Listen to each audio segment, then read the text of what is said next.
विद्यार्थी मित्रांनो नमस्कार, मी आहे भरत मुनेश्वर आणि आपण पाहत आहात विजन मॅथ्स फिजिक्स चॅनल। आपण इयत्ता 10वी अभ्यासक्रमासाठी यापूर्वी गणित मूल्यमापन त्याचबरोबर बोर्डाच्या प्रश्नपत्रिकेचा आराखडा या संदर्भातील 2 व्हिडिओ अभ्यासली आहेत। आपल्याला मी ती पाठवली आहेत। हे आपण अभ्यासक्रम सुरू करण्यापूर्वीच व्हिडिओ तयार केले, कारण यामुळे तुम्हाला सुरुवातीपासूनच अभ्यासाला योग्य दिशा देता येईल हा उद्देश होता। आपल्याला वर्षभर संपूर्ण अभ्यासक्रमावर आधारित व्हिडिओ बनवायचे आहेत। त्याचप्रमाणे कधी लाईव्ह सुद्धा क्लासेस घ्यायचे आहेत। त्यामुळे आपण जर चॅनलवर नवीन असाल तर चॅनलला सबस्क्राइब करायला विसरू नका, जेणेकरून आपल्याला सर्व क्लासेसच्या सर्व व्हिडिओच्या लिंक प्राप्त होतील। चला तर आपण प्रत्यक्षात इयत्ता 10वीच्या अभ्यासक्रमाला आता सुरुवात करूया। इयत्ता 10वी गणित भाग 2 यामधील आपल्याला सर्वप्रथम पहिले प्रकरण समरूपता हे अभ्यासाचे आहेत। या प्रकरणाला 10 गुण आहेत। यामध्ये आपल्याला काही अभ्यास घटक दिलेले आहेत। एकूण 7 अभ्यास घटक आपल्याला दिलेले आहेत। पहिला असा, 2 त्रिकोणांच्या क्षेत्रफळांचे गुणोत्तर। कुठलेही 2 त्रिकोण असतील तर त्या 2 त्रिकोणाच्या क्षेत्रफळाचे गुणोत्तर कसे असते या संदर्भात आपल्याला निष्कर्ष काढायचा आहे। त्यानंतर अतिशय महत्त्वाचा जो अभ्यास घटक आहे या प्रकरणाचा तो म्हणजे प्रमाणाचे मूलभूत प्रमेय, जो की दरवर्षी परीक्षेला विचारला जातो। अतिशय महत्त्वाचा पॉइंट आहे हा। त्यानंतर प्रमाणाच्या मूलभूत प्रमेयाचा व्यत्यास, त्याच्यानंतर त्रिकोणाच्या कोन दुभाजकाचा गुणधर्म आणि 3 समांतर रेषा व छेदिका यांच्यामुळे झालेल्या आंतरछेदाचे गुणोत्तर। तर हे 2 प्रमाणाचा मूलभूत प्रमेय जर अभ्यासला तर हे 2 त्याचे महत्त्वाचे ॲप्लिकेशन आहेत, उपयोजन आहे। प्रमाणाच्या मूलभूत प्रमेयाचे हे उपयोजन आहे। त्यानंतरचा पुढचा अभ्यास घटक 6वा, समरूप त्रिकोणांच्या क्षेत्रफळाचे गुणधर्म आणि शेवटचा अभ्यास घटक आहे त्रिकोणाच्या समरूपतेच्या कसोट्या। तर ह्यानंतर आपल्याला सर्वप्रथम पहिला जो अभ्यास घटक आहे ज्यामध्ये त्रिकोणाच्या क्षेत्रफळाचं गुणोत्तर आपल्याला काढायचं आहे आणि त्याच्या संदर्भात असलेला निष्कर्ष बघायचा। याच्यासाठी आपल्याला काही स्पेशल केसेस सुद्धा पाहायच्यात।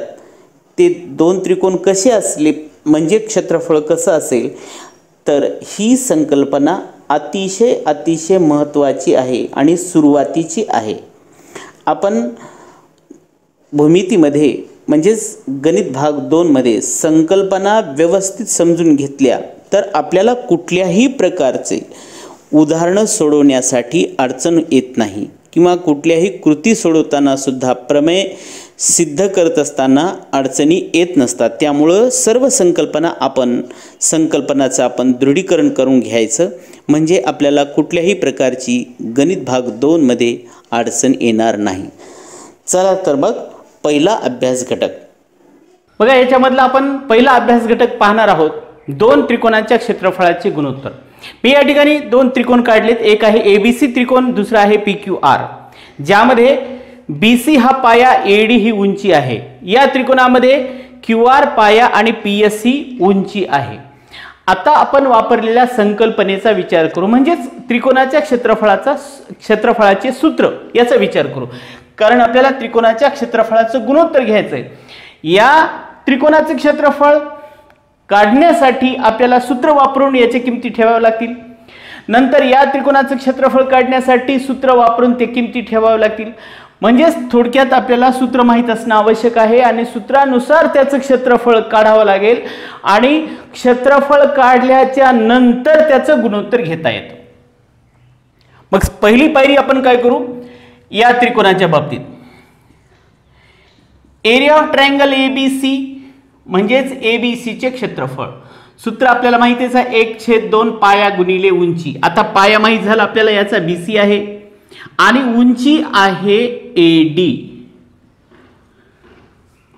त्यानंतर त्याचप्रमाणे त्रिकोण area of triangle PQR, PQR चे क्षेत्रफळ 1/2 पाया QR आणि उंची आहे PS.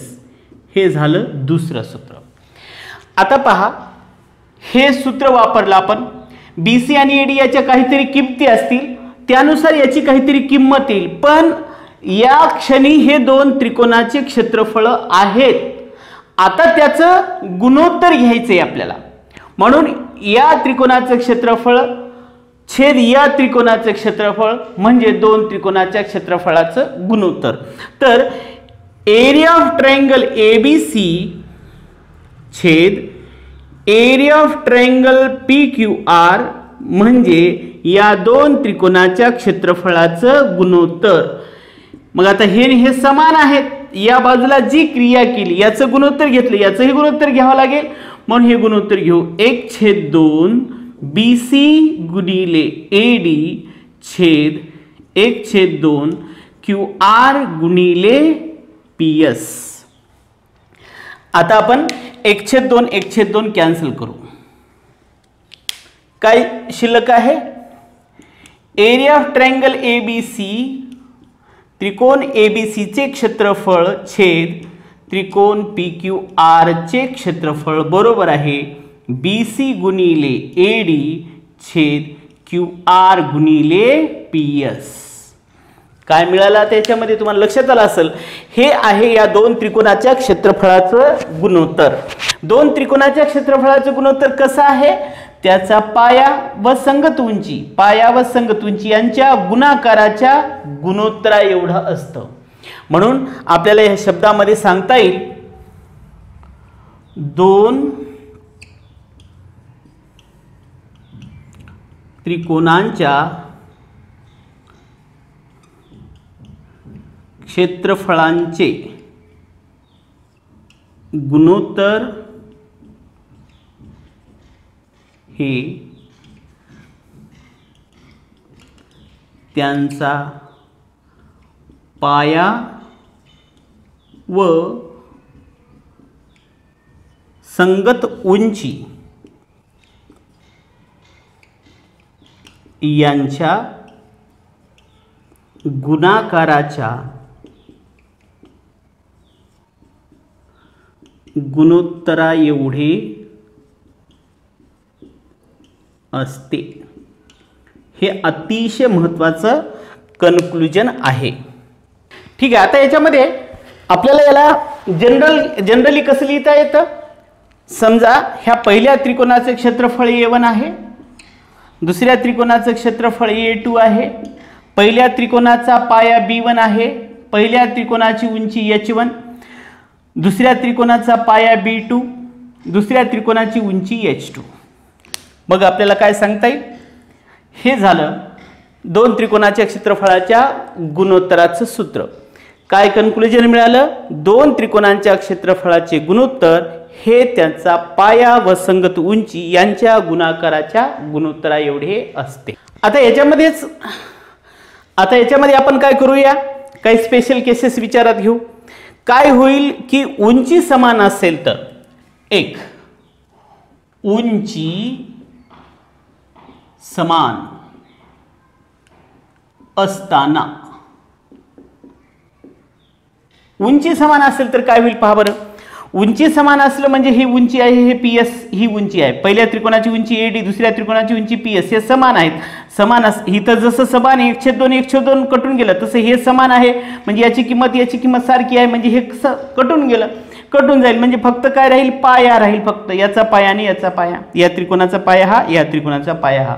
म्हणजे आपल्याला काय सांगता येतं, मग या दोन त्रिकोणाची क्षेत्रफळे कशाच्या प्रमाणात, त्याच्या संगत पायाच्या प्रमाणात.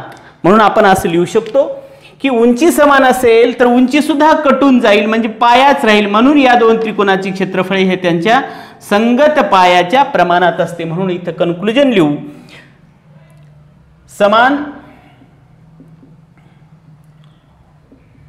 उंची असलेल्या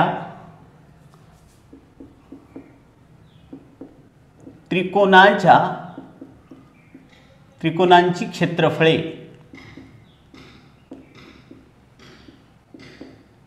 हे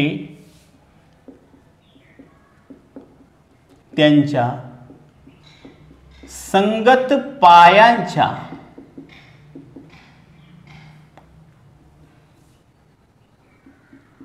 प्रमाणात असतात. संगत पायाच्या प्रमाणात असतात किंवा संगत पायाच्या गुणोत्तरा एवढे असते. म्हणजेच हे उंची ही समान झाली असेल त्यावेळेस आपण h1 h2 कटवतो, म्हणजे त्यावेळेस जनरली आपल्याला असं लिहिता येईल a1/a2 हे दोन त्रिकोणाच्या क्षेत्रफळाचं गुणोत्तर हे फक्त कशाच्या प्रमाणात, त्याच्या संगत पायाच्या प्रमाणात. हे केव्हा, जर उंची समान असेल तर. उंची समान असेल तर उंची याच्यातलं कटून जाईल. याच्या उलट विचार करा, काय होईल जर पाया समान असेल तर. नंबर 2, पाया समान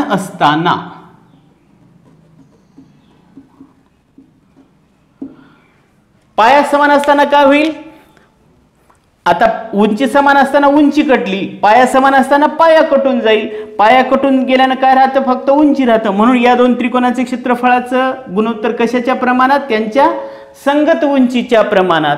म्हणून इथं आपण असं लिहूया, समान लांबीच्या पायाच्या त्रिकोणांची क्षेत्रफळे